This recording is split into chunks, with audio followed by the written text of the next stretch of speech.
They're also talking about this one, Avicanna, which is basically the medical cannabis investment that they have. They're not interested in retail. Yeah, they're interested in stuff that's actually going to help people. I mean, you can see here their position size is 11.6 million shares, which is about 10% of the whole market cap of Avicanna. I think it's got 40 million market cap. So yeah, that's pretty impressive. And they have, all these types of products for mental health, for inflammation, and adding to that, they've partnered with Shoppers Drug Market. And that's basically the Walgreens of Canada. You can't really get much bigger than that. It's very, very impressive.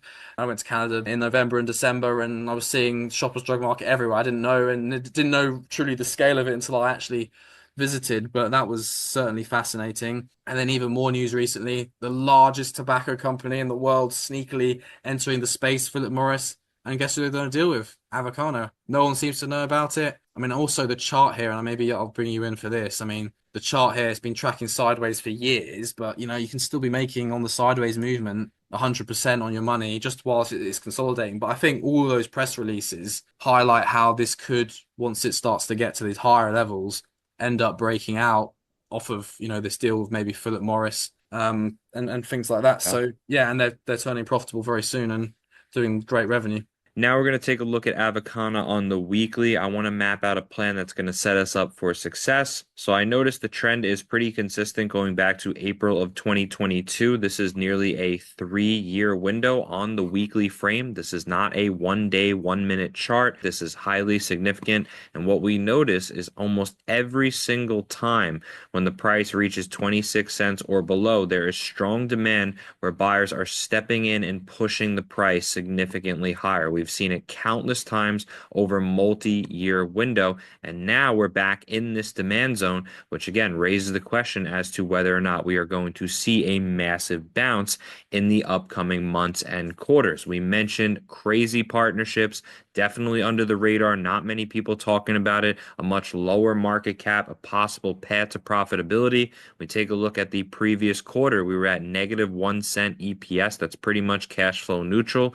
Again, all it takes is one big quarter and they could start to explode on the revenue side. So I'm very excited for what could happen with Avicanna here. That's why it's on my radar. Again, you can look at the American OTC version. You might even have an ability to have some nice arbitrage there as it's probably lower liquidity compared to this stock. But overall, definitely something you should keep on your radar. And the one thing I want to compare it to is the first article that we released on Avid Capital, which is talking about the cannabis sector, specifically Aurora ACB, which just had monster earnings here, and the stock price exploded. Crazy volume, as you could see, it traded 22 million shares here at an average of probably $5, $6, 100 million plus liquidity in that market space, finally breaking out this macro trend line. As you could see, over a 4 or 5 day window, it's up over 100%.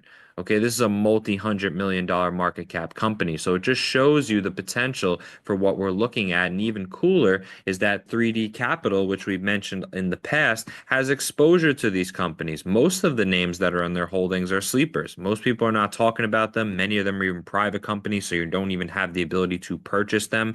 So that's the cool part about this vehicle. You look at the big names, these huge asset managers that are multi-billion. It's going to take tens of billions of dollars for them to double. 3D Capital, one company could do well. One company can get acquired for hundreds of millions or billions of dollars. And if they own a large stake in it, well, that could double or triple their market cap within one quarter. It's nearly impossible to do that if you own, the Mag 7, the big chips, or the tech stocks. It's nearly impossible for the return on your investment to double within a month or double within a quarter. So with these smaller vehicles, yes, there is more risk involved, of course, but you're getting exposure to companies that, again, most people are not privy to, and that is the cool part about it. Yes, it is more interesting. Yes, you need to do more digging, and you actually have to understand the companies in the portfolio, but that comes with any investment. Obviously, it's not your Apple, Google, Meta, but again, there are some businesses here that have the ability to legitimately do 50 to 100x, and that is why I believe you should keep this on your radar. And again, if you enjoy breakdowns like this, please let me know in the comment section below if you traded any of these names. 3D Capital, which again again, is also traded on Canadian exchange. This is the OTC ticker. Again, is there going to be a massive explosive growth in the cannabis sector? I believe Avicanna is a prime candidate to take the lead there. You let me know your thoughts and opinions again in the section below. Have a fantastic night. And as always, we'll see you in the next one.